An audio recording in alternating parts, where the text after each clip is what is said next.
Vamos aquietar as mentes, os corações, para que nós possamos agradecer a Deus infinita bondade e misericórdia do Cristo Deus, nosso guia, nosso modelo maior, nosso irmão. E rogar a Ele a permissão da presença dos benfeitores espirituais nesta noite chuvosa. Mas aqui nos encontramos, Senhor, acreditando na Tua promessa de que onde estivesse duas ou mais pessoas reunidas em Teu nome, vós se encontraria entre elas. E é nesta certeza que aqui nos encontramos para este amorável e fraternal encontro, agradecendo a presença Tua dos benfeitores, rogando, Senhor, a inspiração e proteção para o nosso irmão Márcio Campos, que estará utilizando a palavra na noite de hoje, para que a sua mensagem encontre receptividade nas mentes e nos corações dos dois planos aqui. Rogamos a fluidificação da água, Senhor, para que sirva de dedicação para o espírito e corpo de todos que dela vêm. E na certeza da sua amorável presença, os benfeitores amigos aqui nesse instante, e agradecemos, dizendo: Senhor, seja conosco, hoje, agora e sempre. A paz, o Senhor nos abençoe a todos.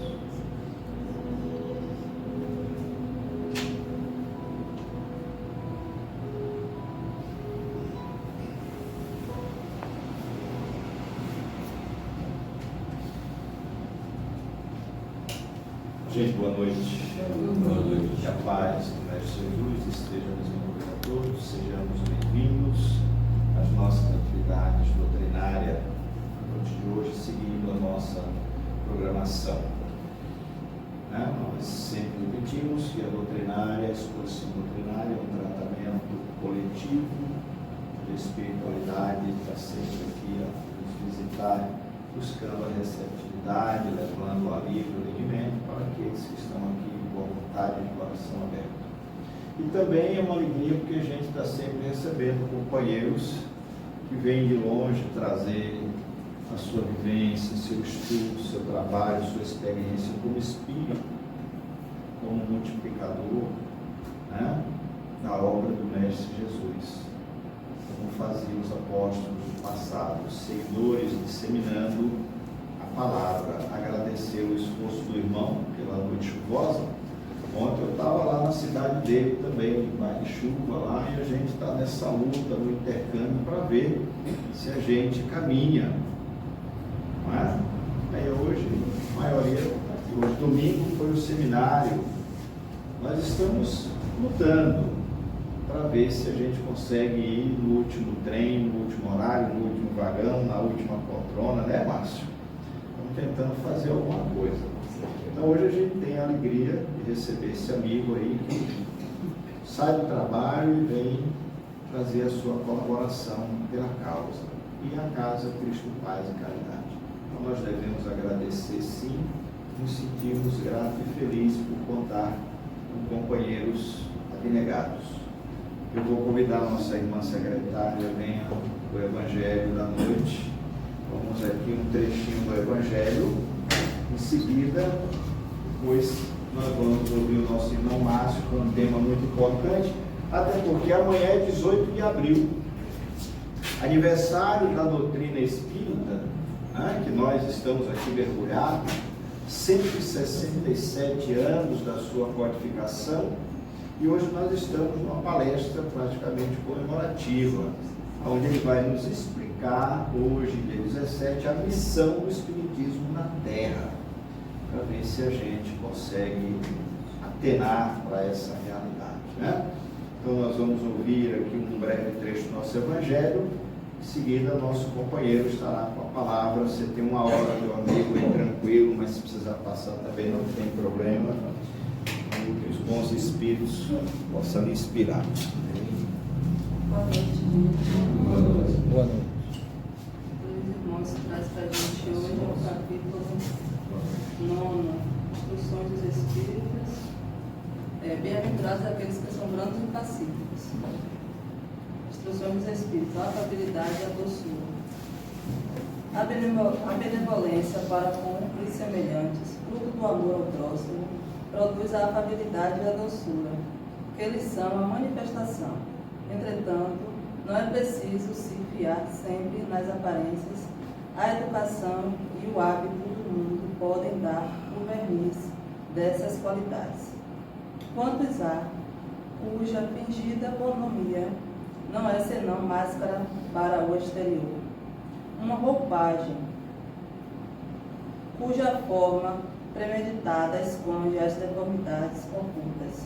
O mundo está cheio dessas pessoas que têm o sorriso nos lábios e o veneno no coração, que são brandas, contanto que nada as machuque, mas que mordem a menor contrariedade, cuja língua dourada, quando falam face a face, transmuta-se em dardo envenenado quando estão por detrás.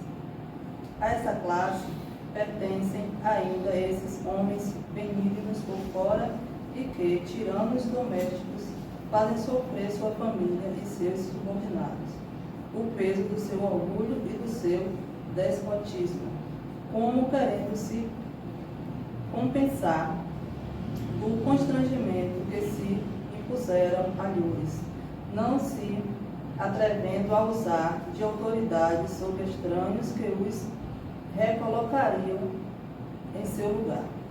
Eles querem ser temidos por aqueles que não podem lhes resistir.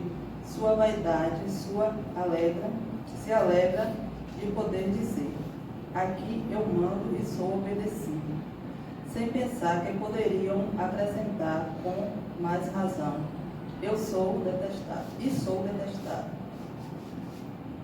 Não basta que os lábios gotejem leite e mel, pois se o coração nada tem com isso, há hipocrisia. Aquele cuja afabilidade e doçura não são fingidas, nunca se contradiz, é o mesmo diante de todo mundo e na intimidade. Ele sabe, aliás, que se pode enganar os homens pelas aparências, não podem enganar Deus. Lázaro Paris, 1861. Então fica aqui para a gente estudar, analisar, para a nossa reflexão, né? A afabilidade é do Senhor. Passar a palavra para o nosso irmão, que o Espírito de Deus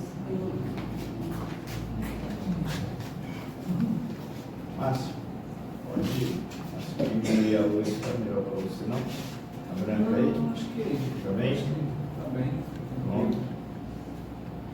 Queridos companheiros e companheiras do Cristo Paz Caridade, da nossa querida Santo Amaro da Purificação, é uma alegria sempre muito grande retornar a esta casa, retornar a esta cidade, pela forma como sempre sou recebido aqui, é uma alegria estar num dia como hoje, né, o dia que antecede o aniversário de lançamento do Livro dos Espíritos e, por consequência, também de surgimento da doutrina espírita para a humanidade. É uma alegria realmente muito grande, eu me sinto inclusive privilegiado por isso. Então, Edson me deu essa grande missão de falar da missão do Espiritismo na Terra. Óbvio que eu vou falar sobre minha ótica e assim, num ângulo muito reduzido ainda, porque o espaço de tempo é reduzido e porque a minha própria percepção também é limitada, né? Mas é evidente que todos vocês certamente poderão consultar outras fontes e outras oportunidades, ouvir outras opiniões, outras visões acerca disso. Mas eu vou lhes trazer aqui um pouco do que estudei acerca da missão que a doutrina espírita tem para a humanidade, desde o seu lançamento há 167 anos atrás, como Edson muito bem citou, até os dias atuais e para o porvir à frente, porque nós ainda necessitamos muito de uma doutrina como a doutrina espírita, né? Chegará evidentemente um momento que nós não precisaremos mais nos unir em templos, né, religiosos, sejam de quaisquer especificidades. porque a espiritualidade será intrínseca e absolutamente natural em nós, como é natural respirar, como é natural se alimentar, como é natural enxergar, né? A mesma forma será a nossa percepção da vida espiritual e da nossa capacidade de compreender e de nos relacionarmos com a vida espiritual. Mas enquanto esse momento ainda não chega, né, a doutrina espírita exerce esse papel essencial de estabelecer esta nossa relação do mundo físico com o mundo espiritual, explicando-nos com muita clareza, né, de onde viemos, o que estamos fazendo aqui, para onde vamos, por que existimos. Esse é o grande papel e a grande missão da doutrina espírita para todos nós. Esta doutrina divinal, ela surge a partir da codificação, na verdade, o momento de culminância é esse, 18 de abril de 1857, né? Estamos aí há 167 anos do seu lançamento, né? Mas na verdade os estudos de Kardec começaram bem antes, não é? Os fenômenos que são chamados fenômenos que desencadearam o surgimento da doutrina espírita, os fenômenos de Hydesville nos Estados Unidos, com as irmãs Fox, né? Foram bem antes, né? E aí este fenômeno então deslocou-se dos Estados Unidos da América para a Europa. E na Europa, Paris, que era, né, não é à toa que é chamada a cidade-luz, a cidade da iluminação, que é exatamente de onde as grandes ideias surgiram, né? E sobretudo no momento como aquele, meados do século XVIII, onde muitas transformações na forma de pensar, né, e na sociedade estavam acontecendo. Só para que a gente possa ter ideia, neste momento, nesta metade do século XIX, que, por exemplo, o iluminismo surge, né, para a humanidade. Os pensadores iluministas entenderam que era necessário separar ciência de religião, né? Que o pensamento científico tem uma tendência e o pensamento religioso tem outra, e até aquele momento, na verdade, era a Igreja Católica quem dominava a produção do conhecimento no planeta Terra. E muitos pesquisadores inconformados com essa relação, porque a produção do conhecimento não era livre, ela era ditada por um segmento religioso, por um segmento filosófico religioso, e portanto muitos temas que muitos pesquisadores gostariam de pesquisar eram impedidos de pesquisar, exatamente porque era dessa forma que era determinado pela Igreja Católica os temas que seriam discutidos, além de todos aqueles paradigmas, né? De todas aquelas, como é que a gente chama? Fugiu agora a palavra. De todos aqueles dogmas religiosos, muito obrigado, né? Esses dogmas, eles também estavam delimitando o campo de pesquisa. E isso fez com que muitos pesquisadores se voltassem contra essa ideia da Igreja dominar a produção do conhecimento humano. Então, por isso que em meados do século passado surge para nós o iluminismo, onde os pensadores, os iluministas, eles estabelecem essa cisão entre o pensamento religioso e o pensamento científico. Também aí, mais ou menos nesse período, a gente teve o positivismo de Augusto Comte, né, que fortalece a ideia do pensamento científico como a base, a necessidade da comprovação laboratorial, né, para que a gente tivesse a certeza dos fenômenos da natureza, que não era necessário apenas deduzir e falar, mas era preciso, sobretudo, comprovar a partir da experimentação científica. Esse é o positivismo de Augusto Comte, que de alguma forma Kardec traz um pouco do positivismo de Comte para a doutrina espírita, pela necessidade de tentar comprovar esta relação do mundo físico com o mundo espiritual. Ele, inclusive, estabelece, assume essa, em A Gênese, capítulo 14, ele assume esta relação do positivismo com a doutrina espírita. Bem, então, é exatamente neste momento, neste contexto, que profundas transformações do pensamento humano que então é lançado em Paris em 18 de abril de 1857, o Livro dos Espíritos. Essa é a capa da quarta edição em francês, né? Que já é a edição que tem 1019 perguntas, né? Porque a primeira tinha apenas 519 perguntas. Essa já foi uma edição ampliada com 1019 perguntas, que é a edição que nós utilizamos até hoje, né? Com 1019 perguntas aos Espíritos.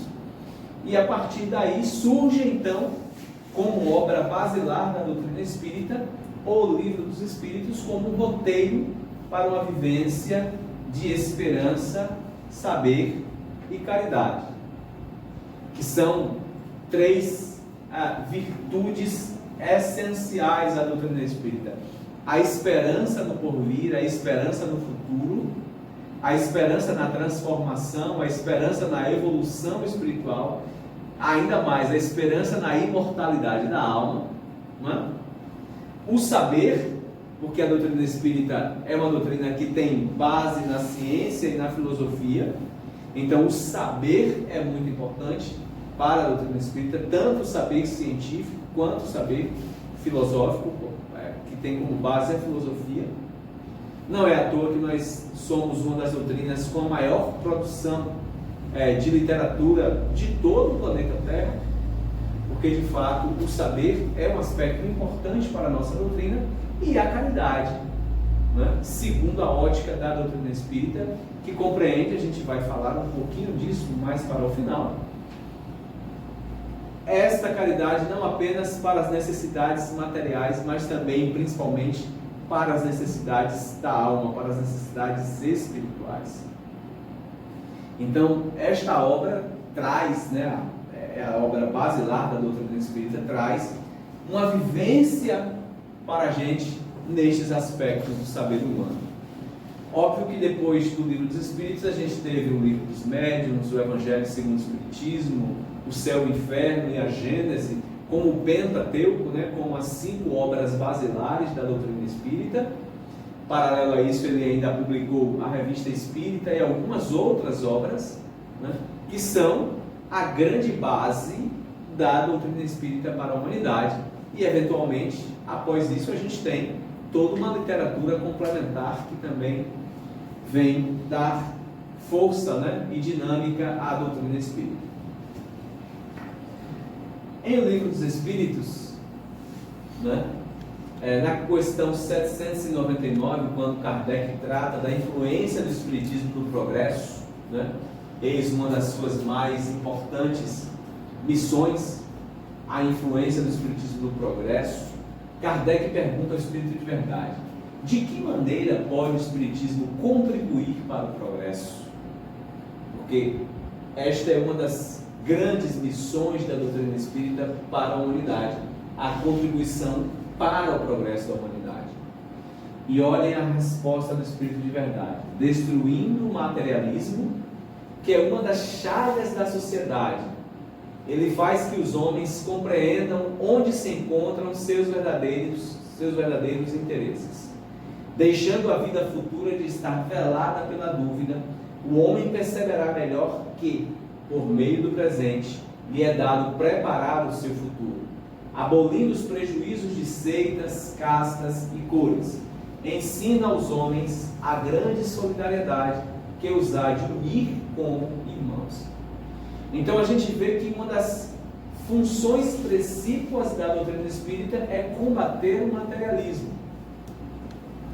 E aí, quando eu reporto para vocês que a doutrina espírita surge exatamente, né, em um momento muito semelhante do surgimento do iluminismo para a humanidade, os pensadores iluministas, exatamente por perceber essa dificuldade de pesquisar determinados temas sob a ótica, né, da Igreja Católica, né, e eram impedidos disso, e uma vez estabelecendo essa cisão, tiveram a liberdade de pesquisar sobre os mais variados temas.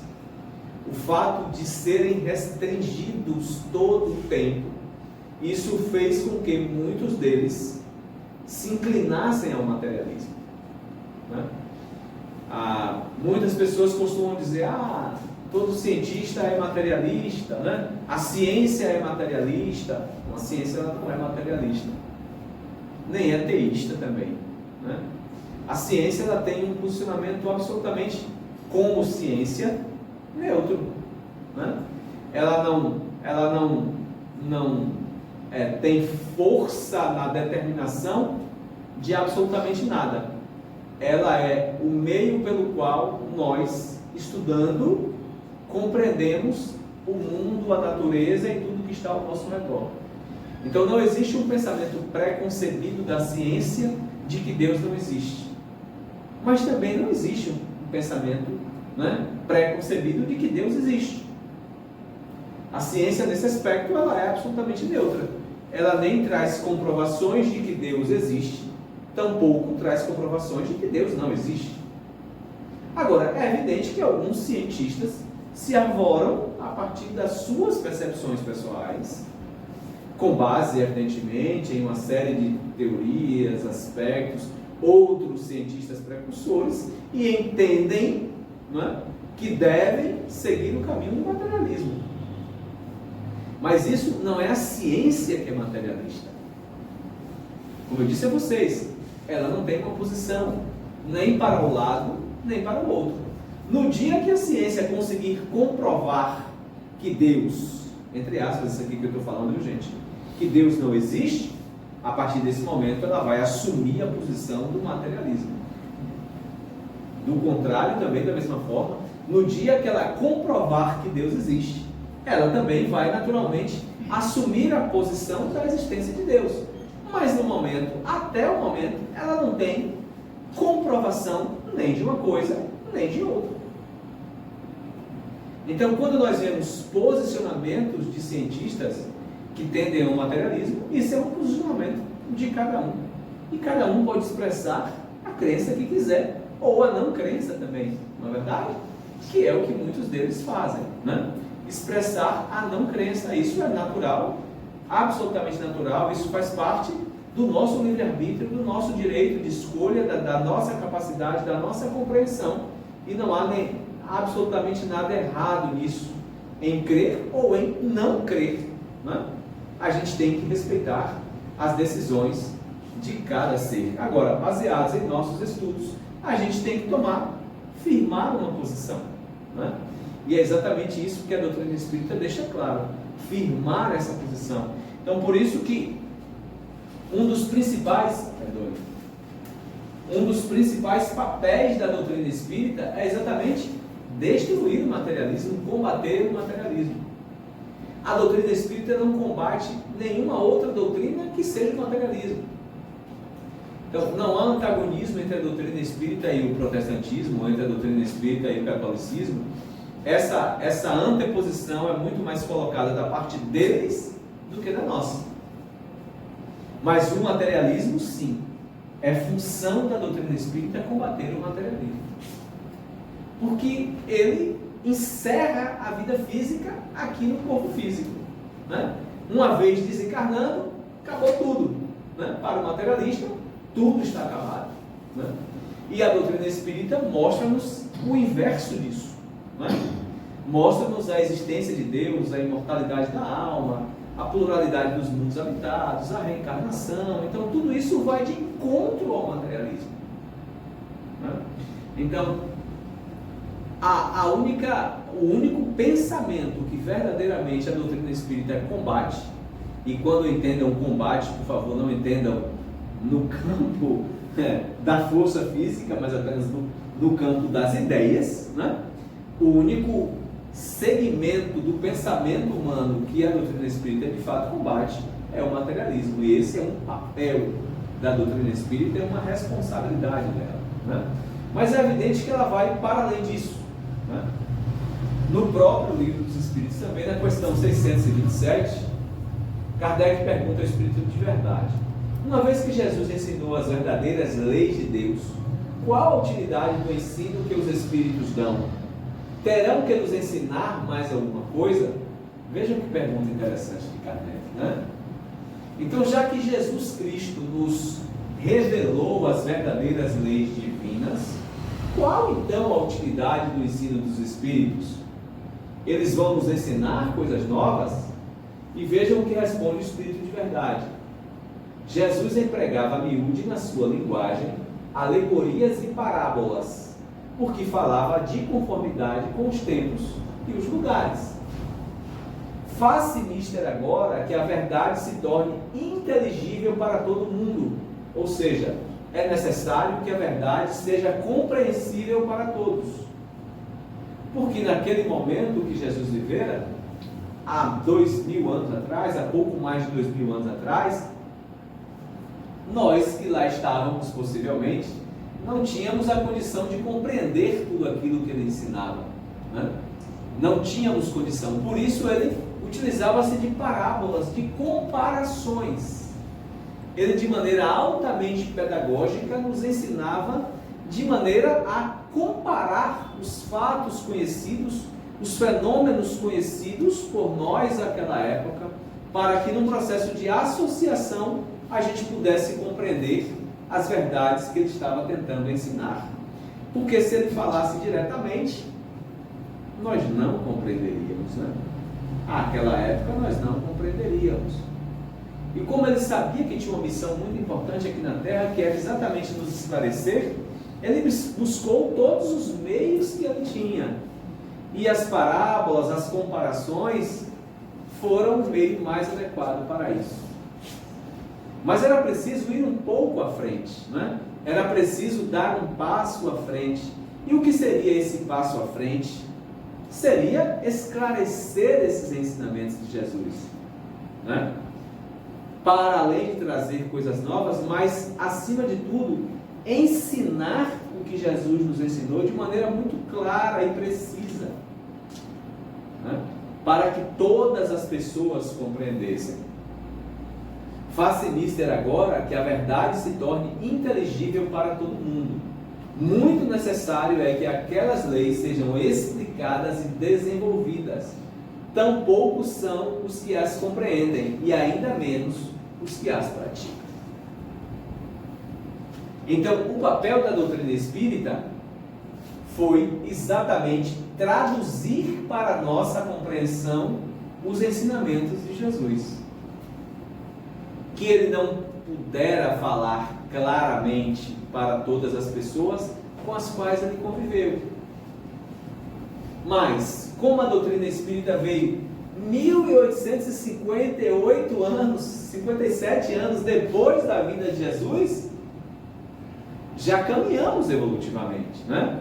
Já caminhamos evolutivamente como sociedade e como seres, como espíritos, né? Tivemos diversas existências, possivelmente, nesse ínterim, o que permitiu que nós ampliássemos a nossa consciência e pudéssemos compreender um pouco mais.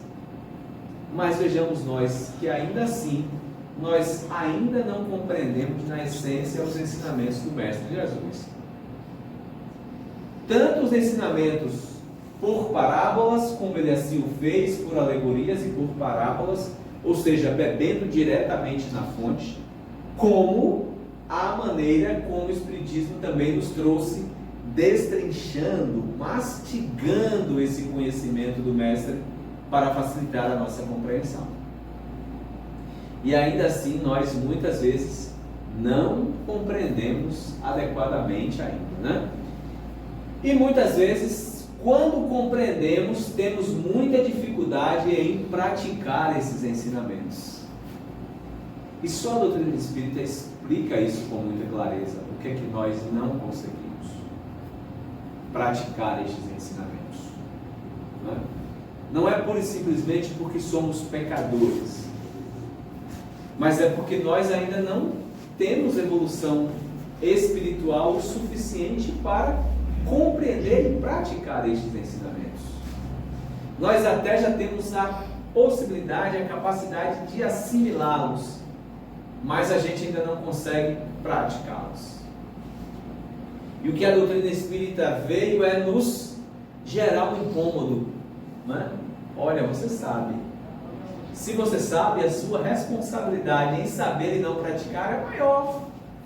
Não perca tempo. Pratique. É por isso que muitas pessoas fazem igual aqueles 3 macaquinhos em relação ao doutrina espírita, né? Não quero ver, não quero ouvir, não quero falar. Eu não quero saber dessas coisas, né? Eu conheço pessoas que me dizem isso, eu não quero saber dessas coisas, não quero, porque quanto mais eu sei, mais eu me comprometo com elas, né? E neste caso, a santa ignorância parece trazer um alívio, lendo engano. Porque alimentar a ignorância nunca será bom para nós. É retardar o nosso processo de crescimento. É só retardar, é só empurrar para frente. Mas chega um momento em que as leis divinas dizem assim: não, companheiro, já empurrou para frente demais. Agora vai ter que experienciar. Nós já te demos muitas oportunidades para que você desenvolvesse pela sua própria capacidade, pelo seu próprio tempo, mas chega um momento que você está atrasando muito o processo e as coisas precisam caminhar, você vai ter que caminhar junto. Então, para que esperar esse momento onde a lei vai naturalmente nos conduzir para frente, se a gente pode se conduzir nesse momento? Então, se nós já sabemos, se nós já conhecemos, tanto pelos ensinamentos que Jesus nos trouxe, como pelo que a doutrina espírita esmiuçou e facilitou a nossa compreensão, portanto, se nós já sabemos, nós não temos muitas alternativas. Nós precisamos exemplificar aquilo que aprendemos. É evidente que eu não estou falando isso no sentido de que hoje eu sou imperfeito e eu vou imprimir todos os esforços para amanhã de manhã acordar perfeito. É possível isso? Não, não é possível. É evidente que esse processo de transformação não acontece assim, ele não é instantâneo, ele não é automático, ele não atende a um estalar de dedos. O que o Espírito de Verdade nos chama a atenção lá no Evangelho do Espiritismo, ele diz assim: conhece-se o verdadeiro espírita. Ele diz assim: conhece-se o verdadeiro espírita por sua perfeição moral. Ele diz isso em algum momento? Não, ele não diz isso, não é verdade? Ele diz: conhece-se o verdadeiro espírita pela sua transformação moral e pelos esforços que emprega para domar as suas más inclinações. Então é isso que nós precisamos fazer. Nós precisamos nos transformar moralmente. Nós precisamos, utilizando deste conhecimento que o Mestre Jesus nos trouxe, incorporá-los às nossas vidas e nos transformar como seres. Acreditarmos que podemos, que devemos ser seres melhores, imprimindo esforços diuturnamente para a nossa transformação moral. Pronto, esse é o caminho. Isso não quer dizer necessariamente que eu não erre amanhã, que amanhã eu não cometa um erro no trânsito, né? Que amanhã alguém me dá uma fechada no trânsito lá em Feira de Santana, eu dá aquela vontade de xingar, mas eu não posso xingar, né? Eu não vou xingar, eu não posso fazer isso, né? Eu não posso fazer isso, né? É isso que eu preciso fazer, né? Eu preciso imprimir esforços para este processo de transformação moral. E aí, atingir a perfeição é consequência disso. Não é? Eu não preciso me incomodar e querer que essa transformação seja brusca e aconteça repentinamente, abruptamente, de um momento para o outro. Não é assim. Como disse o grande pensador que nos deixa saudades, Henrique Rodrigues, a natureza não dá saltos. Tudo acontece por lentas e sucessivas aproximações. Então não adianta querer que a natureza dê saltos, mas também não adianta ficar parado, cavando um buraco sob os próprios pés. Que é isso que acontece quando a gente insiste em seguir a lei de Gabriela, né? Eu nasci assim, eu cresci assim, e sou mesmo assim, vou ser sempre assim, Gabriela. Adianta ser Gabriela? Eu nasci assim, eu cresci assim, eu sou mesmo assim, vou ser sempre assim? vamos para algum lugar, seguindo a lei de Gabriela, com todo respeito ao maravilhoso Jorge Amado, né? Essa música não é de autoria dele, né? Mas enfim, é inspirado na obra dele, né?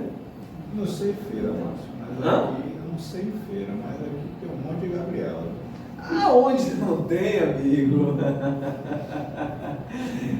Santo Amaro tem outros privilégios. Esse não, né? Santo Amaro tem o privilégio de ser berço de Maria Bethânia, de Caetano Veloso, né? De Jorge Portugal, né? De Raimundo Mendes, né? Tem uma série de privilégios que só Santo Amaro tem no mundo inteiro.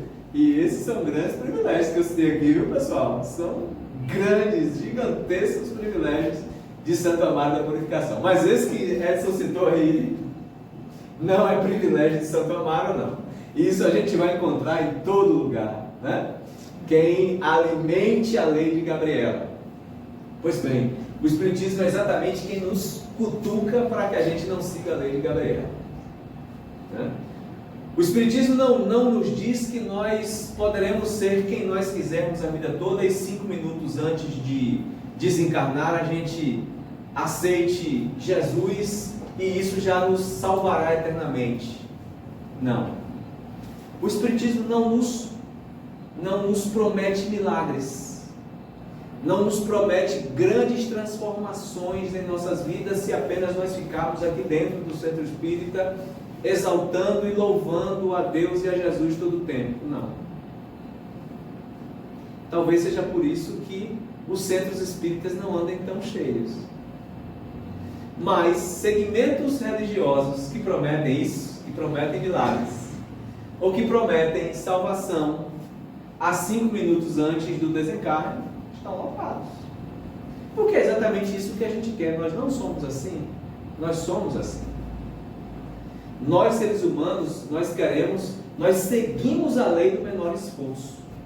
Eu quero fazer aquilo que me dá o máximo de resultados com o mínimo de esforço. É ou não é assim, pessoal? A doutrina espírita propõe isso para a gente? O máximo de resultado com o mínimo de esforço? Não. Definitivamente não. Aliás, é o inverso disso, né? O que a doutrina espírita nos propõe é o máximo de esforço, né, para que a gente venha ter resultados a posteriori, né? Não no momento do esforço, mas a posteriori. Então vejam que o que a doutrina espírita propõe é o inverso disso, sem nenhuma crítica danosa a quem pensa dessa forma. Mas é apenas uma reflexão. Se o caminho é esse, se o caminho é apenas sentar e aguardar que Jesus faça por nós.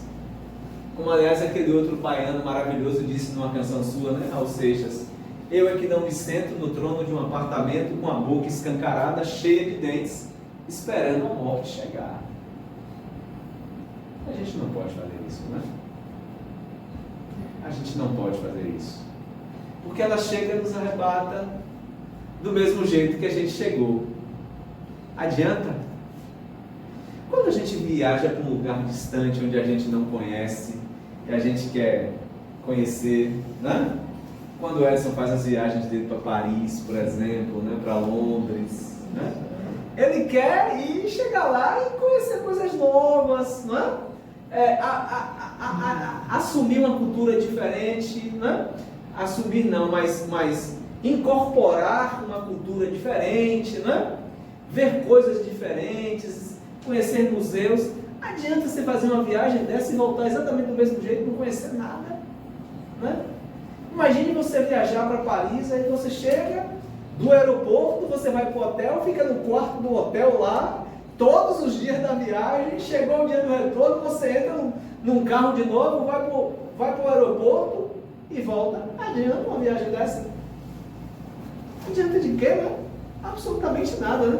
Você foi para um lugar maravilhoso, lindo, belo, mas não aproveitou nada, porque você ficou nas 4 paredes do quarto do hotel. É isso que a gente faz quando a gente vem para o planeta Terra e não aproveita as oportunidades que Ele nos dá, que Ele nos oferece. Né? A gente utiliza ele apenas como uma colônia de férias, a gente não aprende nada nele. A gente acha que é só para aproveitar das belezas, e Deus caprichou na Terra, né? Ele caprichou nas belezas nesse planeta, né? Ele caprichou. Mas Ele caprichou apenas para tornar a nossa estadia breve aqui mais agradável, mais aprazível, né? Foi para isso que Ele colocou tantas belezas na vida. Mas tem pessoas que acham que vêm para aqui só para aproveitar essas belezas, mas para nada, só para aproveitar essas belezas. E aí volta do mesmo jeito que veio. Não adianta. O que a doutrina espírita nos propõe é o inverso disso, né? Não que a gente não aproveite as belezas desse planeta, não. Deus as fez, foi para isso mesmo, foi para a gente aproveitar, evidentemente. Mas Ele não fez só para a gente aproveitar, Ele fez para a gente aproveitar também, né? Porque senão não teria sentido Ele fazer tantas coisas belas, né?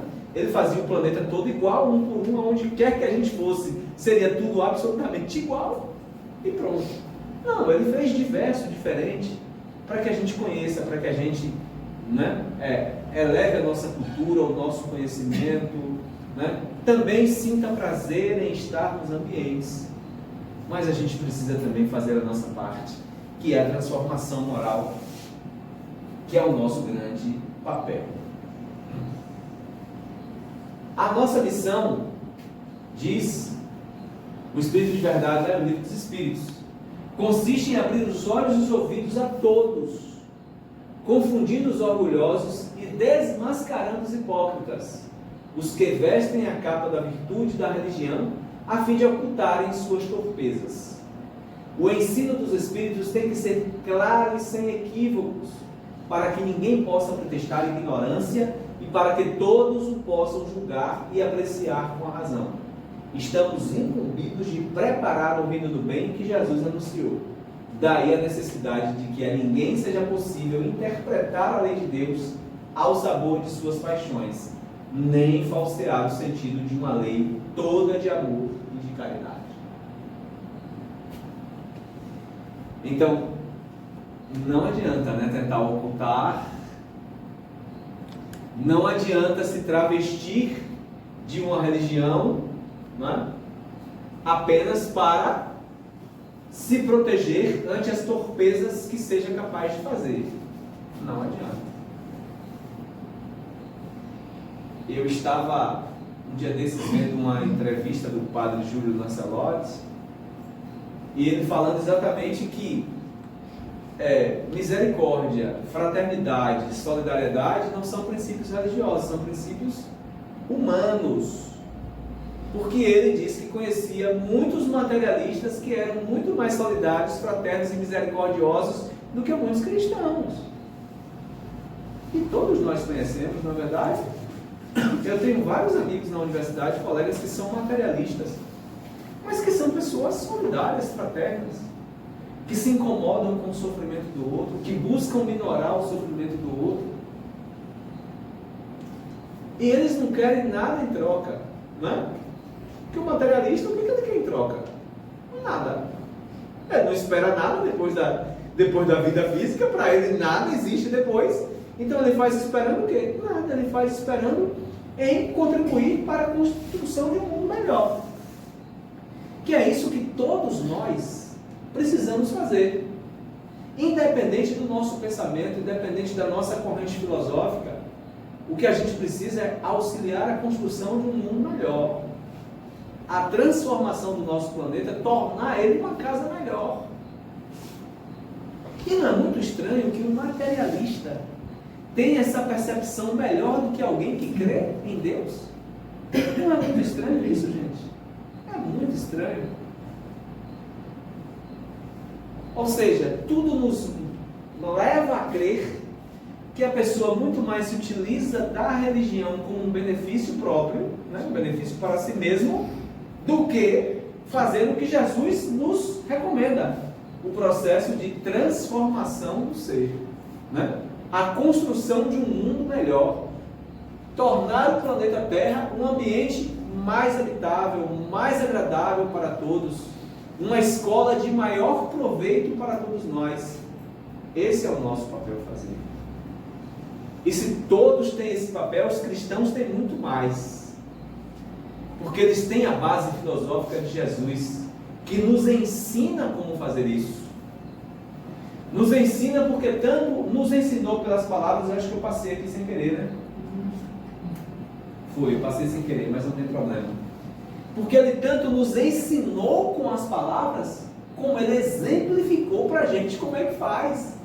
Tudo que ele ensinou, não teve nada que ele ensinasse que ele não dissesse para a gente: olha aqui como faz, ó, eu vou fazer aqui para te mostrar como faz. Né? Então ele nos convenceu tanto pela palavra como pelo exemplo, porque ele exemplificou tudo aquilo que ele fez. E não foi à toa que a doutrina espírita se utilizou de toda a base filosófica moral de Jesus para consolidar a doutrina espírita para a humanidade. Não poderia o espiritismo seguir outra base filosófico-moral? Poderia, se existisse. Né? Se existisse, poderia. Não seguiu exatamente porque não existe uma melhor. Não existe uma mais completa do que a de Jesus. Daí a força moral do ensinamento cristão, né, é a força que nos deve nos conduzir para a construção desse mundo melhor. Na conclusão 4, lá do Livro dos Espíritos, o Espírito de Verdade afirma: quando o homem, porém, conseguir a soma de gozos que o progresso intelectual lhe pode proporcionar, verificará que não está completa a sua felicidade. Reconhecerá ser esta impossível sem a segurança nas relações sociais, segurança que somente no progresso moral lhe será dado achar.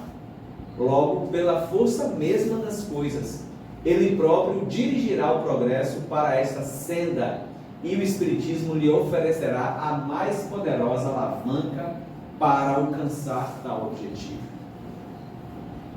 Então, o que a doutrina nos propõe é que nós evoluamos tanto sob o ponto de vista intelectual quanto sob o ponto de vista moral. Essas duas asas, elas precisam estar em equilíbrio. Se a gente desenvolve uma mais que a outra, a gente não voa, né?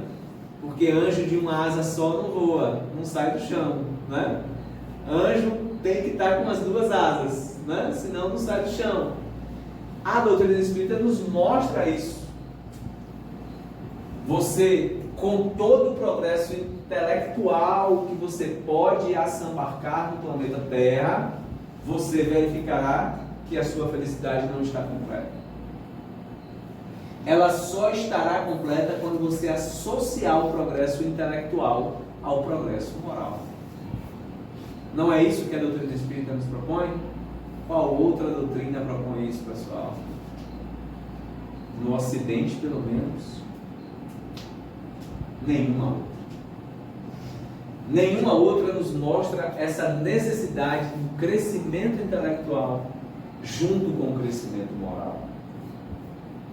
E o crescimento intelectual não apenas das bases científicas e filosóficas da própria doutrina, mas o crescimento intelectual sob todos os pontos de vista da cultura e da ciência humanas. A gente não deve conhecer só ciência espírita, só filosofia espírita.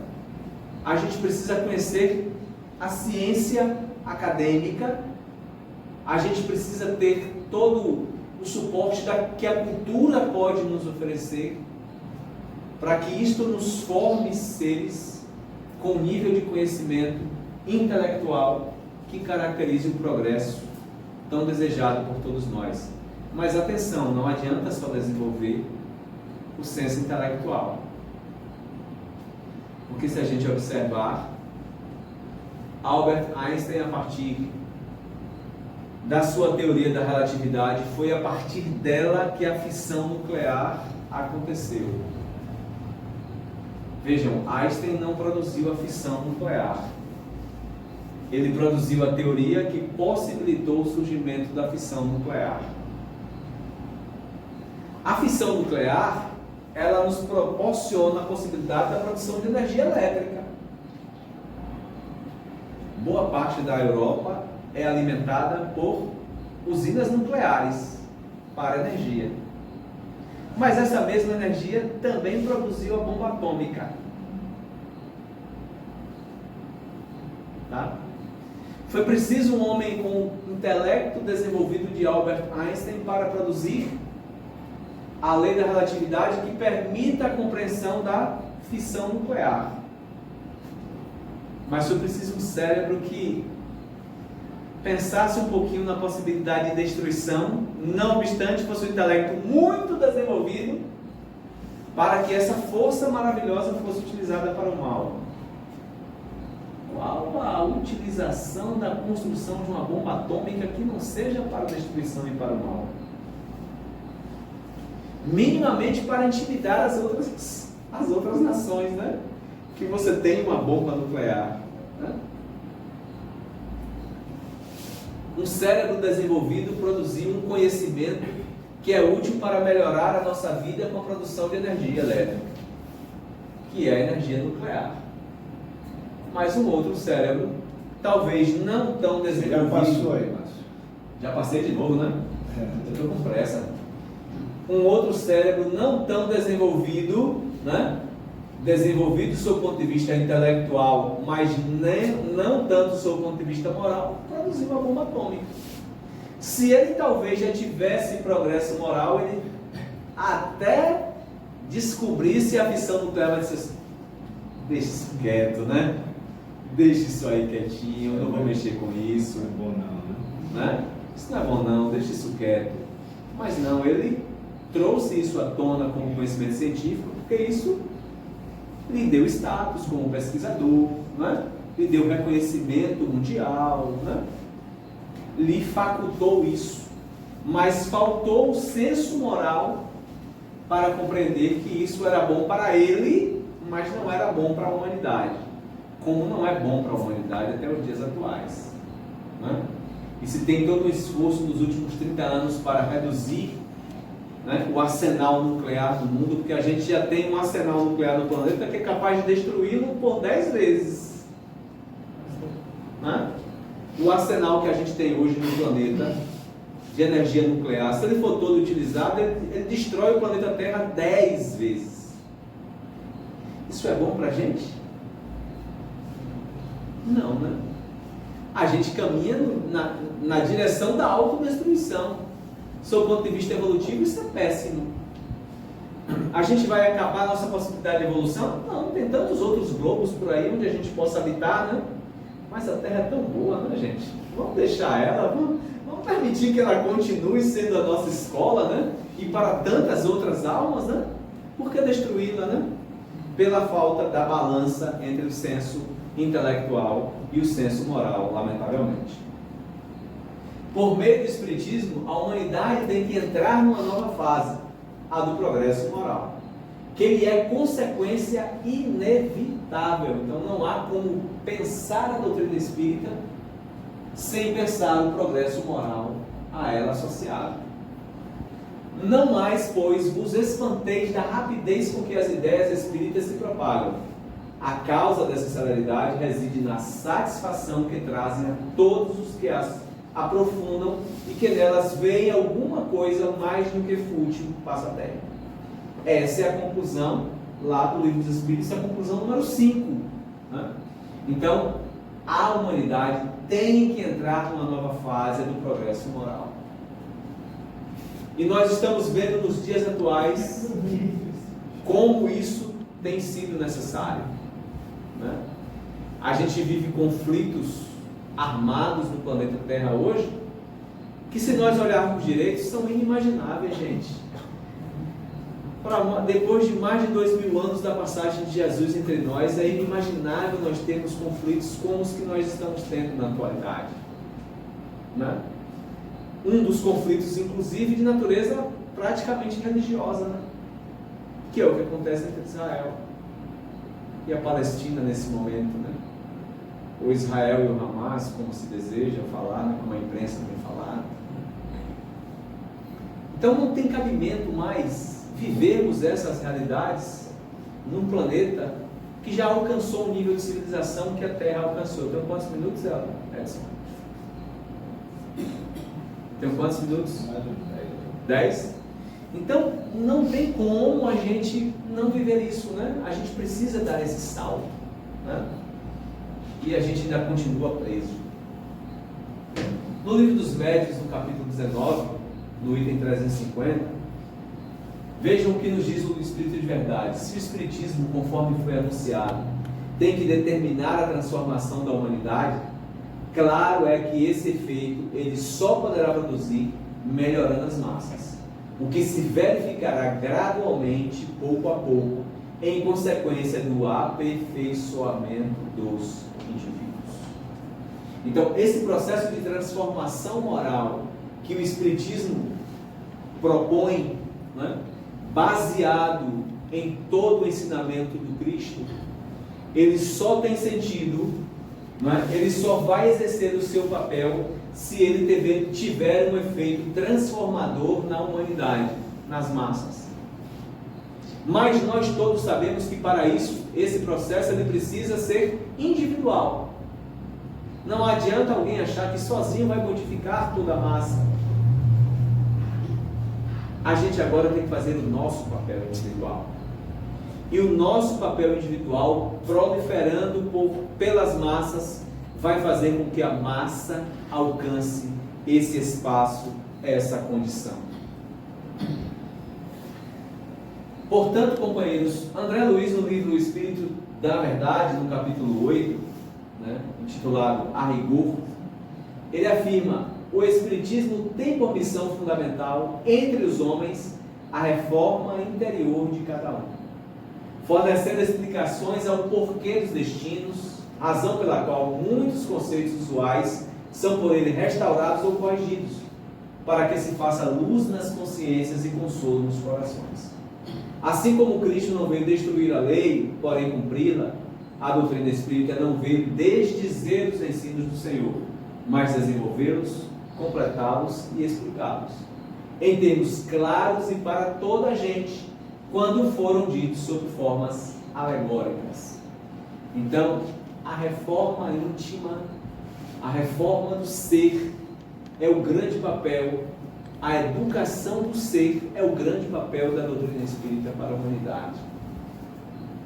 Não há como conhecer a doutrina espírita sem se impulsionar pela necessidade da reforma interior, do burilamento interior, do autoconhecimento para a transformação. Não há doutrina espírita sem isso. E a gente precisa estar absolutamente atento a essa necessidade de nos transformarmos, porque é essa transformação que propiciará um mundo melhor. Então, a transformação da humanidade só ocorrerá por meio do melhoramento das massas e pelo aperfeiçoamento dos indivíduos. Sem isso, que é o que a doutrina espírita tanto nos propõe, sem isso, esta tão sonhada transformação da humanidade não acontecerá. E o papel fundamental, central da doutrina espírita é exatamente promover essa transformação. E aí no capítulo 15 do Evangelho segundo o Espiritismo, fora da caridade não há salvação, o Espírito de Verdade nos alerta: não podendo amar a Deus sem praticar a caridade para com o próximo, todos os deveres do homem se resumem nesta máxima: fora da caridade não há salvação. É óbvio que este conceito de caridade, né, ato pelo qual se beneficia o próximo, especialmente os pobres e os desprotegidos, disposição favorável em relação a alguém em situação de inferioridade física, moral, social, etc., compaixão, benevolência, piedade, donativo ou ajuda que se dá aos pobres, esmola, benefício. Esse é o conceito de caridade que está no OAS, né? Esse é o conceito dos dicionaristas, né? A caridade, desculpem aqui, não tem esse OAS aqui, tá, gente? No comentário de Kardec ao Livro dos Espíritos, na questão 886, Kardec deixa muito claro: a caridade, segundo Jesus, não se restringe à esmola, abrange todas as relações em que nos achamos com os nossos semelhantes, sejam eles nossos inferiores, nossos iguais ou nossos superiores. A caridade é melhoramento das relações humanas. E isto está ou entre, como ele diz aqui, claramente, ou entre nossos iguais, ou entre nossos inferiores, ou entre nossos superiores. A caridade não é um ato meramente benemérito de quem tem mais para quem tem menos, né? A relação não é só essa, né? Para o Espiritismo, a caridade é uma virtude que se desenvolve no processo de relacionamento com o próximo. Toda a moral de Jesus se resume na caridade e na humildade, isto é, nas duas virtudes contrárias ao egoísmo e ao orgulho. Amar ao próximo como a si mesmo, fazer pelos outros o que quereríamos que os outros fizessem por nós, é a expressão mais completa da caridade, porque resume todos os deveres do homem para com o próximo. Isto está lá no Evangelho segundo o Espiritismo, no capítulo 11, item 4. Então, a caridade, na ótica espírita, não envolve apenas a possibilidade de propiciar um bem-estar ao outro apenas sob o ponto de vista material, mas também, principalmente, sob o ponto de vista espiritual, né? Inclusive, na questão 886 de O Livro dos Espíritos, está aqui, Kardec pergunta ao Espírito de Verdade: qual o verdadeiro sentido da palavra caridade, como entendia Jesus? Eu gosto muito desse bip aqui, ó. Benevolência para com todos, indulgências para com as faltas alheias e perdão das ofensas. Isso é caridade na ótica espírita. E vejam que a benevolência, a indulgência e o perdão abrange tudo. Todas as possibilidades de relações humanas, sejam elas horizontais, sejam elas de um superior para o inferior ou de um inferior para o superior. Eu estou falando aqui inferior e superior sob o ponto de vista material, né, gente, social. Mas também a gente pode empregar sob o ponto de vista da hierarquia dos espíritos em relação à elevação moral, à ascendência moral. Então, benevolência, indulgência e perdão a gente vai utilizar em nossas relações humanas diuturnamente, sem cessar. Então, a doutrina espírita faculta-nos amar a Deus e ao próximo, conquistar o equilíbrio emocional, porque nos ensina que não adianta ficar preocupado excessivamente com o futuro, né? Nem carregar a culpa do passado. A gente precisa viver clara e intensamente o presente, porque é nele que se constrói o futuro. Saber que não basta ter uma religião, e não basta. Quando a gente retornar à pátria espiritual, ninguém vai nos perguntar qual foi a sua religião. Não. Né? Como nos é ensinado no Evangelho. Vai se perguntar qual bem você fez. Não importa se você é cristão, muçulmano, ateu, materialista, espírita, não importa. O que vai importar é qual bem você fez. Ter resignação diante das provas, e não confundamos resignação com apatia, tá? A gente tem que ter resignação, compreendendo aqueles processos da vida que não podem ser modificados, e a gente precisa aceitá-los, mas aqueles que podem ser modificados, é nosso papel modificar. Não é? É nosso papel promover a transformação social, promover o bem comum, é nosso papel buscar todos os recursos para combater uma doença, é nosso papel. Mas se chega um momento onde todos os recursos são utilizados e eu não consigo combater a doença, eu preciso ser resignado, né?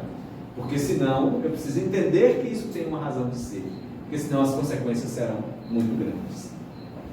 Esclarece-nos quanto ao futuro espiritual, porque deixa-nos muito claro o que nos aguarda no porvir, quando nós daqui da terra partirmos. Desenvolve em nós a fé no futuro, exatamente baseado nesse conceito que acabei de lhes trazer, e, melhor de tudo, nos mostra que não existe sofrimento na terra. É como se nós estivéssemos diante de um leão bem grande, bem poderoso, e só tivéssemos uma espingarda e uma bala. Se atirou na cabeça do leão, acertou, ele vai morrer. Se errou, vai ser jantar do leão, né? Será que Deus faria isso conosco? É evidente que não, né? Ele nos dá todas as possibilidades que nos são próprias para o nosso crescimento espiritual. Eu vou terminar aqui com esse pensamento de Emmanuel. Eu teria alguns outros aspectos a abordar, mas eu vou finalizar aqui, em função da questão do horário, com esse pensamento de Emmanuel no livro Roteiro, capítulo 38. Esse capítulo é exatamente o capítulo em que ele trata da missão do Espiritismo. Ele fala claramente, combatendo os vícios e estimulando o desenvolvimento de virtudes. O Espiritismo oferece condições para influir no progresso da humanidade, promovendo uma era de renovação social e moral, pois a doutrina espírita é, acima de tudo, o processo libertador das consciências, a fim de que a visão do homem alcance horizontes mais altos. Então esse é o papel, segundo Emmanuel, esse é o papel da doutrina espírita para todos nós: combater os vícios, estimular as virtudes e promover nas coletividades humanas a renovação social e moral tão necessária para que possamos ter um mundo melhor. Que Jesus nos ampare, nos abençoe, nos ilumine, nos conduza no retorno aos nossos lares, com paz, com tranquilidade, e que possamos contagiar a todos que lá ficaram com essa mesma energia de paz, de alegria, né, de contentamento que nós, nesse momento, vivenciamos. Paz e luz.